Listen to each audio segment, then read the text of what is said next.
Hi നമസ്കാരം. എന്തൊക്കെയുണ്ട് വിശേഷങ്ങൾ? ഇന്ന് ഞാനൊരു പോപ്കോൺ ഉണ്ടാക്കാൻ പോവുകയാണ്, അതും ചീസ് ഫ്ലേവറിൻ്റെ. അപ്പോൾ ഇവിടെ എൻ്റെ മക്കൾക്കൊക്കെ ഭയങ്കര ഇഷ്ടമാണ് ഈ ചീസ് ഫ്ലേവറിൻ്റെ പോപ്കോൺ. അപ്പോൾ അത് തയ്യാറാക്കാൻ വേണ്ടിയിട്ട് ഞാനിതാ എൻ്റെ സ്ഥിരം കടായി, ഇതെൻ്റെ സ്ഥിരം കടായിയാണ് കേട്ടോ. ഒരുമാതിരിപ്പെട്ട എല്ലാ സാധനങ്ങളും ഞാൻ കുക്ക് ചെയ്യുന്നത് ഈ ഒരു കടായിലാണ്. അപ്പോൾ ഈ കടായി ഞാൻ വെച്ചു, ഫുൾ ഫ്ലെയിമിലാണ് വെച്ചിരിക്കുന്നത്. അപ്പോൾ എൻ്റെ ഈ ചീസിൻ്റെ പോപ്കോൺ പാക്കറ്റ് ഞാൻ കട്ട് ചെയ്തിട്ട് അതിനകത്തോട്ട് പോവുകയാണ്. നല്ല ഫുൾ ഫ്ലെയിമിൽ ഞാൻ വെച്ചിരിക്കുന്നത് കേട്ടോ. അത് മുഴുവനായിട്ട് അതിലേക്ക് ഇടാം.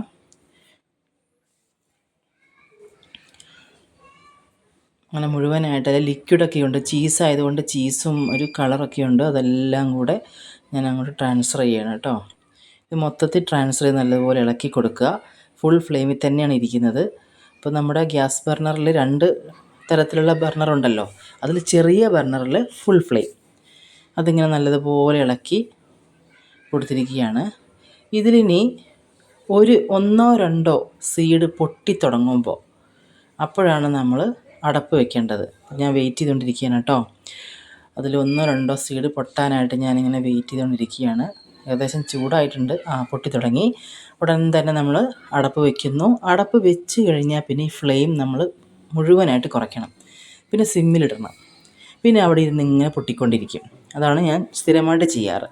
തൊട്ടിപ്പുറത്ത് ഒരു വെള്ളം വെച്ചിട്ടുണ്ട്, ഒരു കട്ടൻ ചായ ഉണ്ടാക്കാമെന്ന് കരുതി.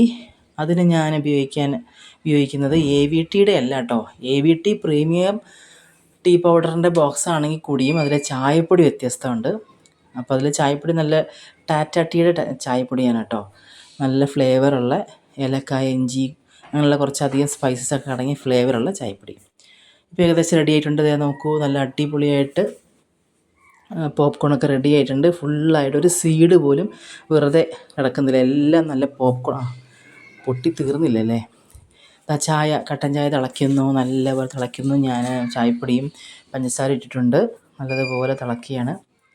ഇനിയിപ്പോൾ അത് നല്ലൊരു കപ്പിലേക്ക് ഒഴിച്ച് ഒരു കട്ടൻ ചായയും പോപ്കോണാണ് ഇന്നത്തെ ഒരു ഈവനിങ് സ്നാക്ക് എന്ന് പറഞ്ഞാൽ. അപ്പോൾ നിങ്ങളൊക്കെ ഇങ്ങനെ വീട്ടിൽ ഇതേപോലെ പോപ്കോണൊക്കെ ഉണ്ടാക്കാറുണ്ടോ? വ്യത്യസ്തമായ രീതിയിലൊക്കെ വ്യത്യസ്ത ഫ്ലേവറുള്ള പോപ്കോണൊക്കെ ഉണ്ടാക്കി കഴിക്കാറുണ്ടോ? ഉണ്ടെങ്കിൽ കമൻറ്റ് ചെയ്യുക. എൻ്റെ ഇത്തരത്തിലുള്ള ചെറിയ കുട്ടി വ്ളോഗുകൾ ഇഷ്ടപ്പെട്ടാൽ ലൈക്ക് ചെയ്യുക, ഷെയർ ചെയ്യുക, സബ്സ്ക്രൈബ് ചെയ്യുക. നിങ്ങളുടെ സപ്പോർട്ട് എനിക്ക് അത്യാവശ്യമാണ്. ഇനിയും വ്യത്യസ്തമായ വീഡിയോകളുമായിട്ട് ഞാൻ വരുന്നതായിരിക്കും. ഇത് എല്ലാവർക്കും ഇഷ്ടപ്പെട്ടെന്ന് കരുതുന്നു. ഇത്തരത്തിലുള്ള പോപ്കോണൊക്കെ ഒന്ന് ഉണ്ടാക്കി ട്രൈ ചെയ്യാം കേട്ടോ. Okay, see you next video. By.